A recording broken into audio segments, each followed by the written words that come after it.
So hello, welcome. So I'm Loxley. I'm the co-CEO of RUGRADIO. I'm curious, what brought you here? Like, what is your main interest in NFTs? So we are representing RUGRADIO, which is a decentralized media organization. So we launched our first NFT project just over a year ago. Have since built out a media portfolio and are creating constant content within the space. We have our GM morning show with Farouk, OSF, and Mando, who kind of lead that flagship product of ours, and then we represent about 50 other creators within the Web3 and NFT space. Oh wow! So is this like a recent role that you've moved into? Like when did this become your main project? Yeah, so I was a strategic advisor for RUGRADIO. Oh, okay. Been with RUGRADIO since middle of 2022, and then January of this year. Oh, so it's quite recent then. Moved into the co-CEO role with Farouk at RUGRADIO. Yeah. And what do you plan for the next year working for RUGRADIO? What's the vision? RUGRADIO is an omni-channel media platform. We produce content. People know us mostly for our Twitter Spaces and our live audio content, but we syndicate podcasts across multiple platforms, produce YouTube,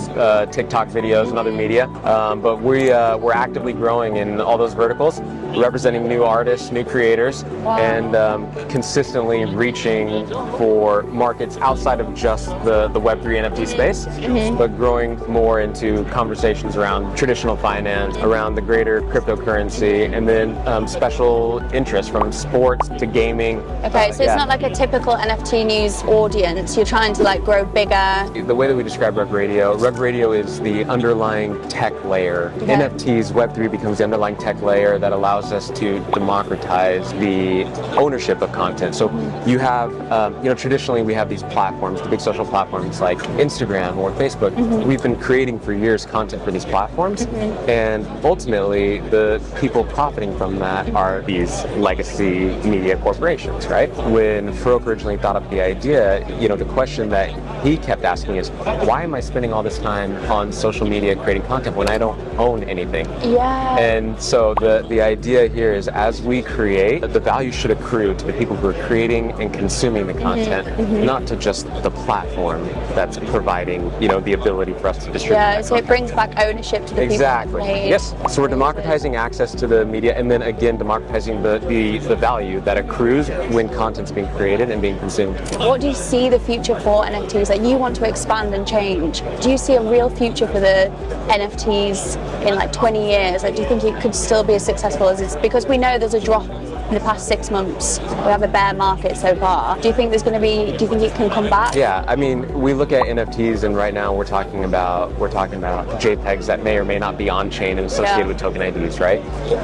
That's really dominated the conversation of what NFTs are and have been for the last 2 years. But I think that's such a small fragment of the entire picture. And I think it's a very myopic view of what NFTs can be, right? It's just, if you look at NFTs, you look at blockchain in general, we're talking about advanced database management. We're talking about the redistribution of value in a democratized way. The real key, I think, is the unbundling of traditional distribution channels.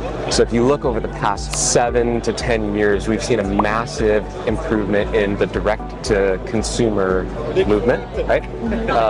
There's been a proliferation of shared economy, direct-to-consumer, and it's evidenced in like e-commerce, where before, anyone who was selling products either had to have the overhead of a brick and mortar store, right? Or they were following these traditional distribution channels, producing, distributing to big box retail. Yeah. And now the ability for people to create something, load it on the Shopify, or and reach a consumer directly is just it's really advanced. I look at NFTs and blockchain technology as an advancement of that same movement, and really allows us to reach, not just for art or music or these different segments, but in general allows us to reach the user and the creator and bring them together and give them unfettered You really access look at the to bigger database. picture, don't you? Like You have to, like right? this as an NFT. Like, I look at it as like quite small, not very detailed, but like behind it, like you say, there's a whole other community of different platforms going on that we don't really see, which you have a lot of experience with it, so you know more about. But coming here today, like a lot of people wouldn't know, like there's a whole other system going on. Yeah, you know, and I think a lot of people who come specifically to these events, like the NFT Paris events, I imagine that is a huge portion of people that are showing up that are relatively new to and NFTs. A fan base and to, yeah, exactly, like, right? And they have projects like great NFT projects, like PFP projects, like we have Renga around this corner over there. You know, these projects are art-based, community-driven PFP projects, and that's what has dominated the NFT space. I think in coming years, you said, you know, 5, 10, 20 years from now, in coming years, the term NFT won't be something that we use frequently. A good friend of ours, Keith Grossman, who is the president of Time Magazine, has said many, many, many times that the term NFT will become like the term MP3. We don't talk about MP3s, we talk about music. Right? And each year is something new. Yeah. But yeah, there's one thing like I really am curious about. Do you think it takes away the passion for art within an NFT?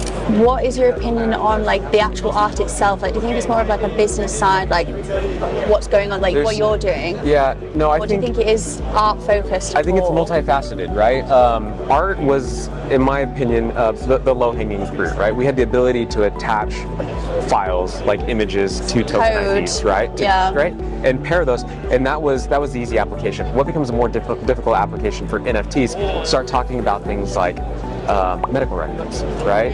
You combine blockchain technology with digital identities, DIDs, and start, you know, and still we're still talking about immutable on-chain records, which are non-fungible tokens, right? That's all to come in the future. The use case for the JPEGs and the art that we put on chain now was, in my opinion, one of the low barrier to entry, low-hanging fruit, right? It was an easy way for us to prove a concept that there was a market. There were people that are interested in creating blockchain technology. There were people that are interested in consuming it. People are interested in selling their own. And that value can be stored within the crypto, the the crypto economy, right? And I think that's just use case. And then there's a lot of conversations. People say, oh, does it devalue art? The art, you don't think so? No, I look at myself, Farouk, many others who were traditional art collectors before and now have only just increased the amount and frequency with which we buy art, right? And you know, we've had the unprecedented access to artists. You know, I collected for years. I'm a big fan of mid-century modern art. Isamu Noguchi as a designer was one of my favorite artists and designers. Obviously, like, you know, we're a few generations removed, but I would have never had access to someone like Noguchi. I would have never had access to someone like Basquiat. I would never had access to someone like Andy Warhol. But today, like, I have, you know, not only an opportunity, but like the privilege to have access to Corey Van Loo, where I can have personal conversations with these contemporary artists that are really, really going to be changing the world. So you actually think it does actually expand the audience completely? It does. Like doubles? There's people now, young people, that never imagined themselves as art collectors who are now starting to collect art. Yeah, right? because they've gone in through like the business mindset, but ended up being maybe they might have entered as thinking of it as like an alternative asset investment. Hey, maybe I'm going to buy this art because it's going to make more money. Then you develop these relationships with these artists. You develop an appreciation for the work, a passion for what truly goes into the creation of art. No, that's a really interesting opinion. It's a gateway drug. NFTs are a gateway drug to art collecting. I hear a lot of like negative views from artists that I've met, like, well, why would we put art? But it's almost like an artist at home that has like lots of oil paintings, like collecting dust, and like this is a new platform to even expand old artwork. It is. There, like it's a doorway to so many opportunities for artists. You take an artist who's done traditional medium, let's say oil on canvas, right? And you have a lot of ways that they can start participating in the NFT space, whether it's provenance and attaching the paintings to tokens. You can look at what Damien Hirst did with Currency, where he created one-for-one digital art to physical, and then there was a burn mechanic. You know, it's a unique way of exploring the social experiment around what's more valuable. It is a social experiment. Virtual art or physical art. Guys like ThankYouX, if you're familiar with ThankYouX, incredible artist who has a collection that is tied to portions of a monumental size piece of art. There's many ways that you can incorporate physical art with the digital identity, whether it's represented on chain or not. Provenance to images to immutable records of what you've created, who's collected the work that you've created. I think it's endless.